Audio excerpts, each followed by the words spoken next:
ओम शांति।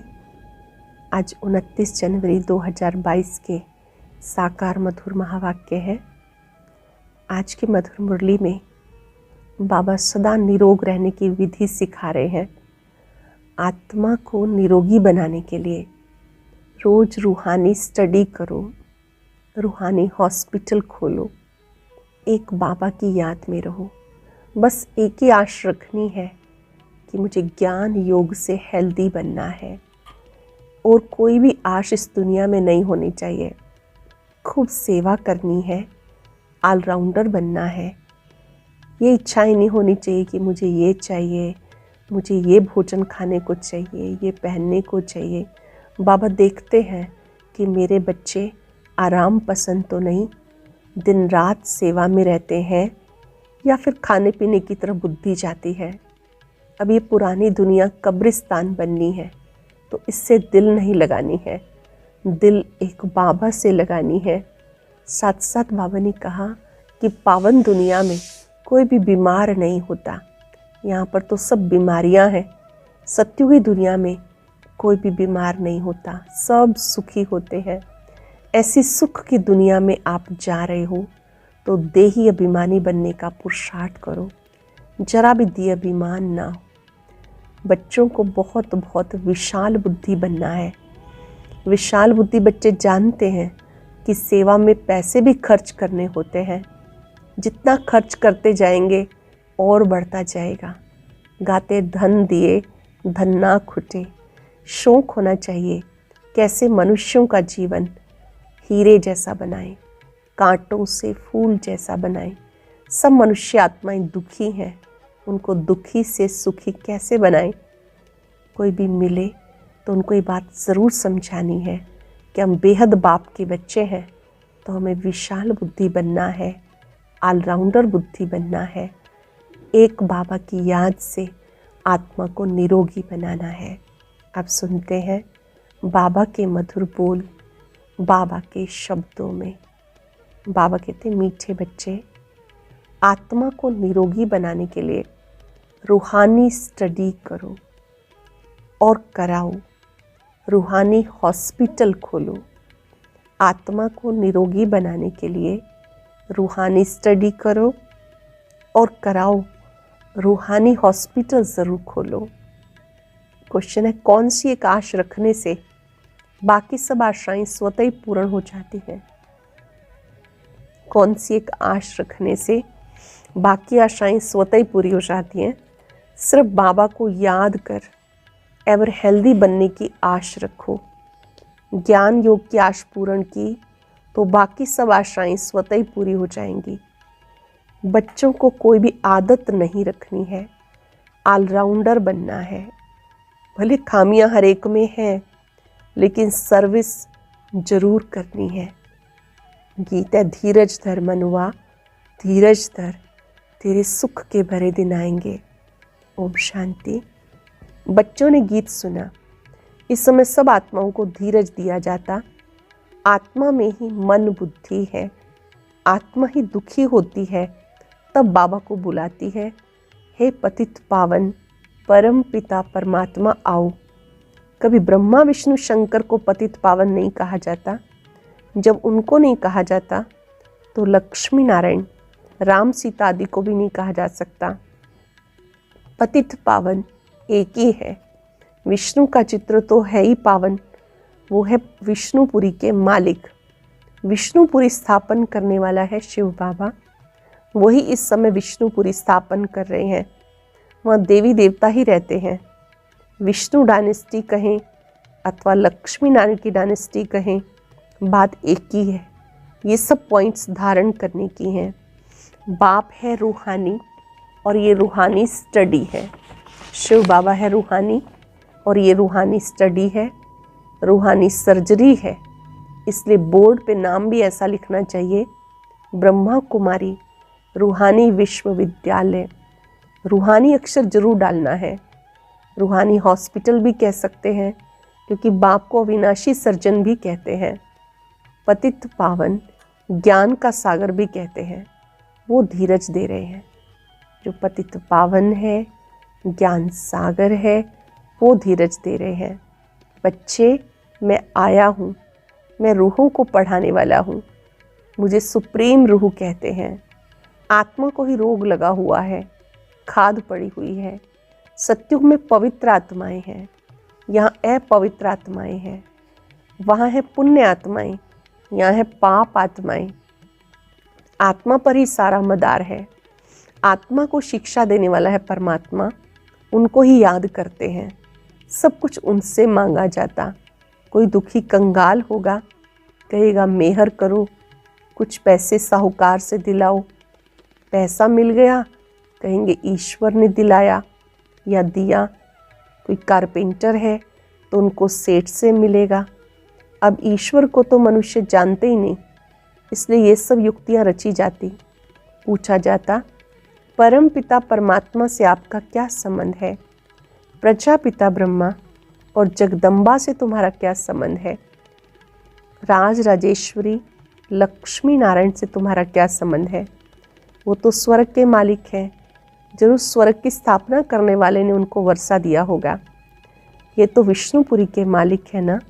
मुख्य चित्र है शिव बाबा और ब्रह्मा विष्णु शंकर का। विष्णु का भी सजा सजाए रूप दिखाते। विष्णु द्वारा पालना करते हैं, शंकर द्वारा विनाश। उनका इतना कर्तव्य नहीं। स्तुति लायक शिव बाबा है और विष्णु भी बनते हैं। शंकर का पार्ट अलग है। नाम रख दिया त्रिमूर्ति। राम सीता लक्ष्मी नारायण, यही मुख्य चित्र है। उसके बाद फिर चित्र है रावण का। वह भी बड़ा 46 फुट का बनाना चाहिए। रावण को वर्ष वर्ष जलाते हैं। इनसे आपका क्या संबंध है? इनको जलाते हैं तो जरूर ये दुश्मन ठहराना।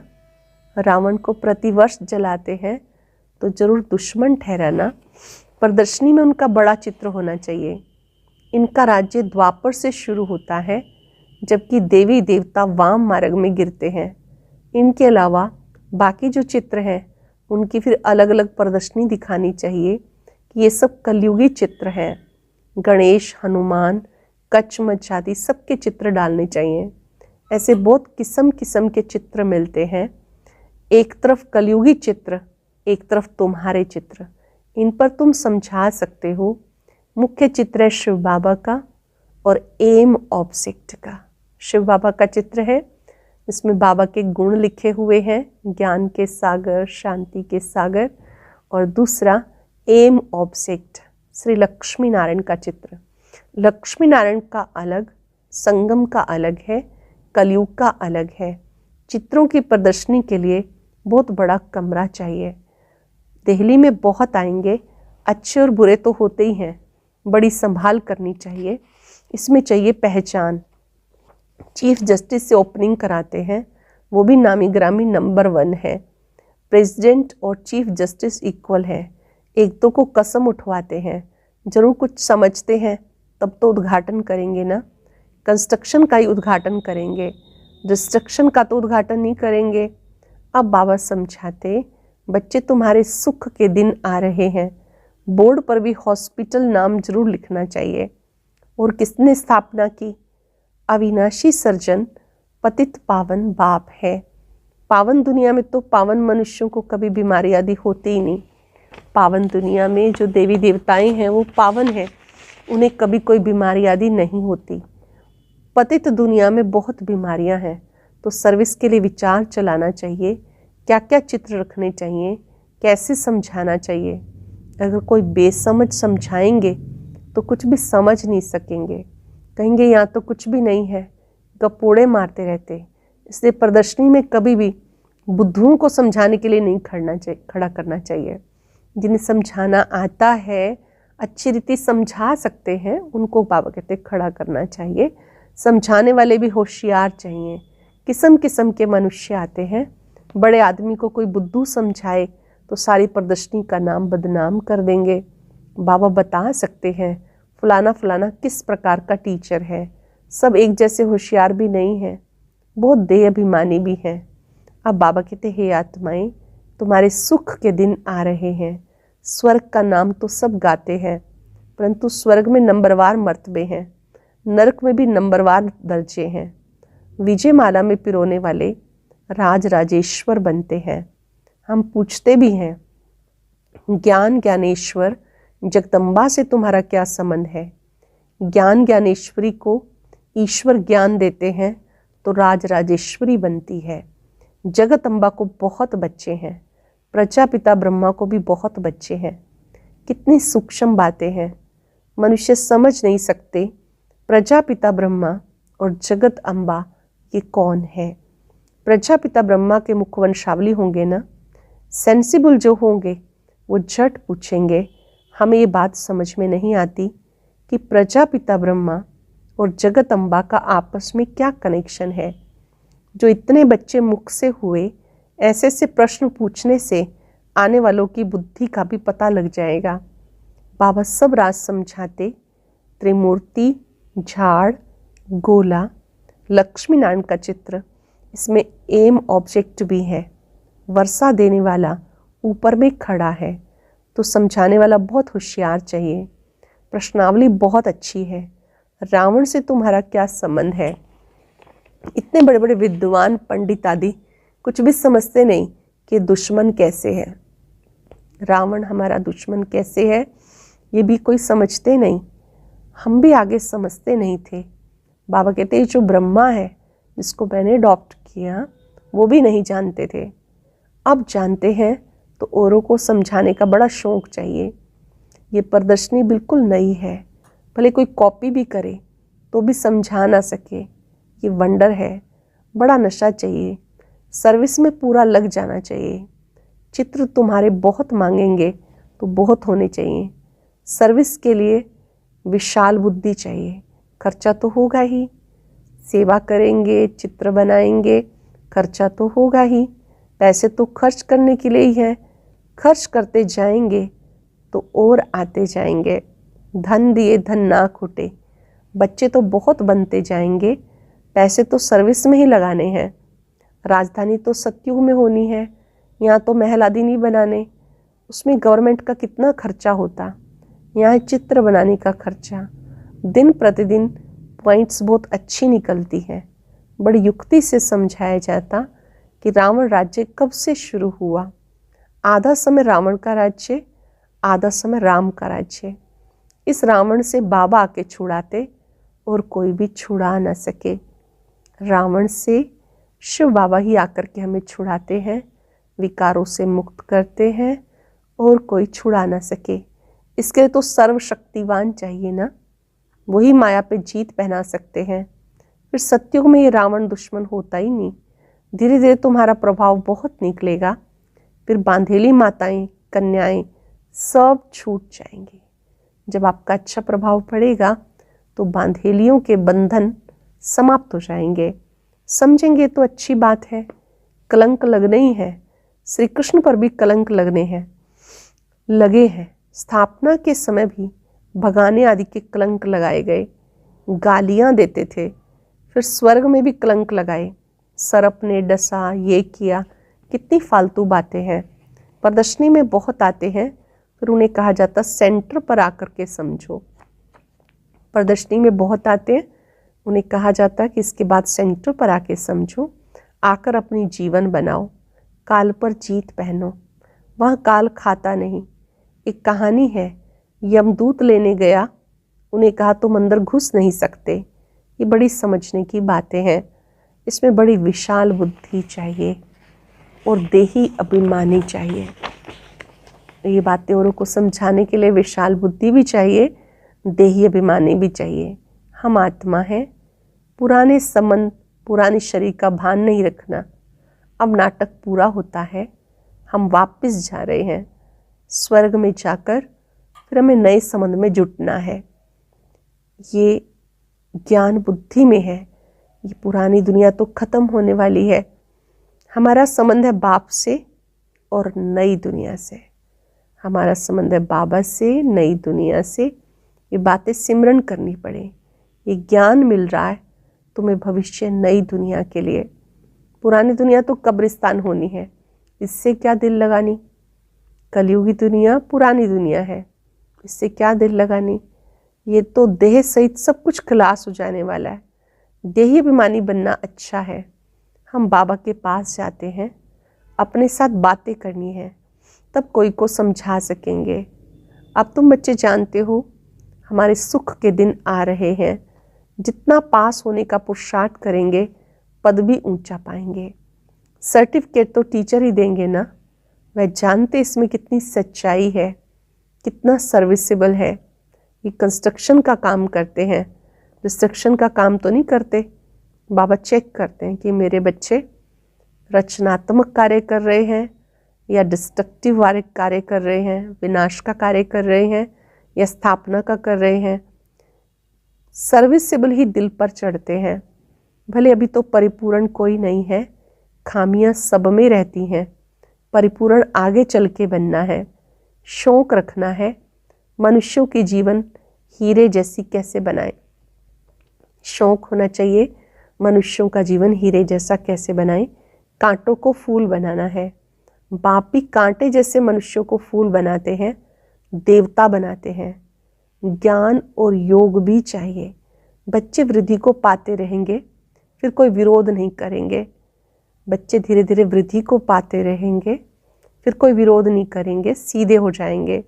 यहाँ कोई डिटी तो है नहीं, हर बात में ध्यान देना पड़ता।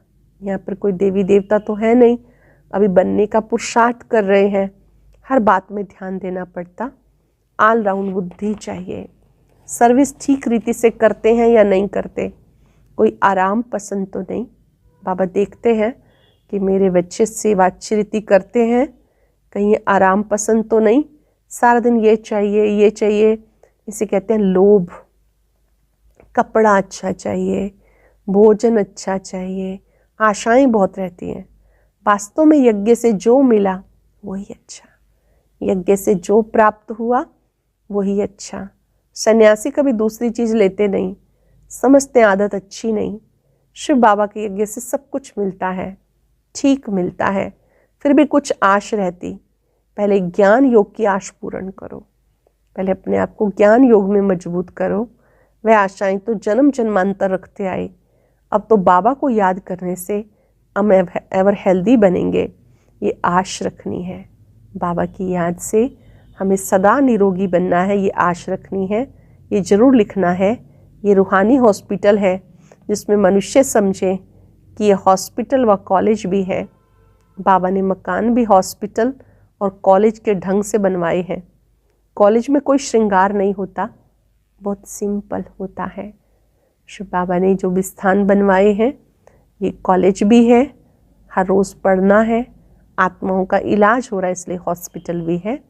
कॉलेज में भी कोई श्रृंगार नहीं होता, बहुत सिंपल होता है। अच्छा, मीठे मीठे सिक्के लदे बच्चों प्रति माता पिता बाप दादा का याद प्यार गुड मॉर्निंग। रूहानी बाप की रूहानी बच्चों को नमस्ते, रूहानी बच्चों की रूहानी बाप दादा को नमस्ते, गुड मॉर्निंग, शुक्रिया बाबा, शुक्रिया। धारणा के लिए सार। पहली पॉइंट है, आराम पसंद नहीं बनना है, सर्विस का बहुत बहुत शौक रखना है, सर्विस में ही पैसे खर्च करने हैं। मनुष्यों के जीवन कांटे से फूल जैसी बनानी है। सदैव कंस्ट्रक्शन का काम करना है, डिस्ट्रक्शन का नहीं। अपने आप से बातें करनी है, हम कहाँ जा रहे हैं, क्या बन रहे हैं। खुद से बातें करनी है। कौन सी बातें, कि हम कहाँ जा रहे हैं और क्या बन रहे हैं। वरदान है, शक्तिशाली याद द्वारा परिवर्तन, खुशी, हल्केपन की अनुभूति करने वाले स्मृति सो समर्थ स्वरूप भाव। शक्तिशाली याद द्वारा परिवर्तन, खुशी और हल्केपन की अनुभूति करने वाले स्मृति सो समर्थ स्वरूप भाव। शक्तिशाली याद एक समय पे डबल अनुभव कराती है। एक तरफ याद अग्नि बन भस्म करने का काम करती है, परिवर्तन करने का काम करती है, दूसरी तरफ खुशी व हल्केपन का अनुभव कराती है। ऐसे विधि पूर्वक शक्तिशाली याद को यथार्थ याद कहा जाता है। विधि पूर्वक शक्तिशाली याद को यथार्थ याद कहा जाता। ऐसी यथार्थ याद में रहने वाले स्मृति स्वरूप बच्चे ही समर्थ हैं। ये स्मृति सोच समर्थी ही नंबर 1 प्राइज का अधिकारी बना देती है।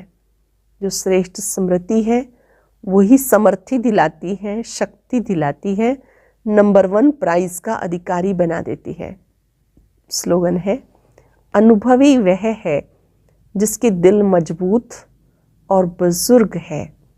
अनुभवी वह है जिसके दिल मजबूत और बुजुर्ग है, अर्थात अनुभवी है।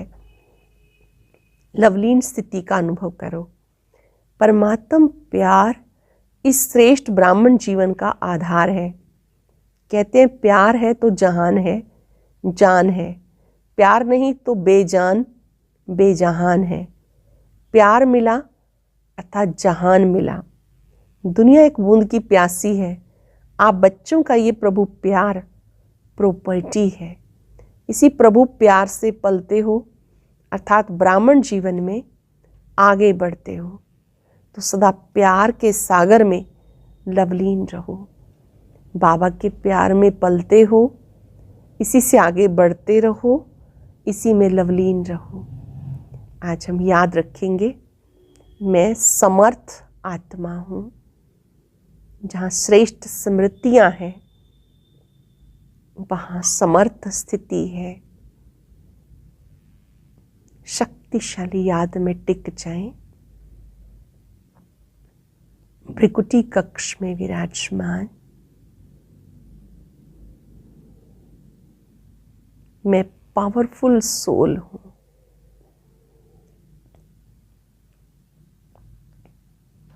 मुझ में परमात्मा शक्तियाँ हैं, परमात्मा बल है।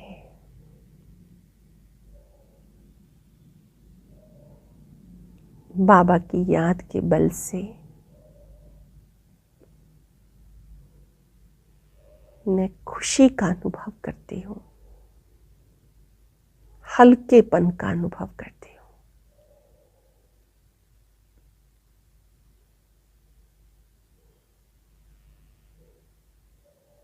गुणों के सागर पर मन बुद्धि को टिका ले।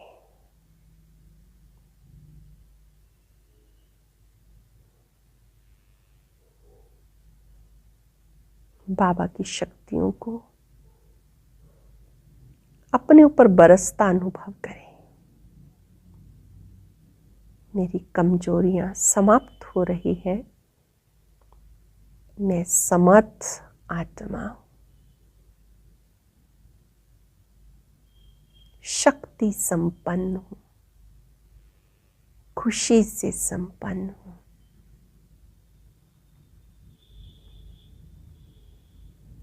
शुक्रिया बाबा, शुक्रिया। ओम शांति शांति।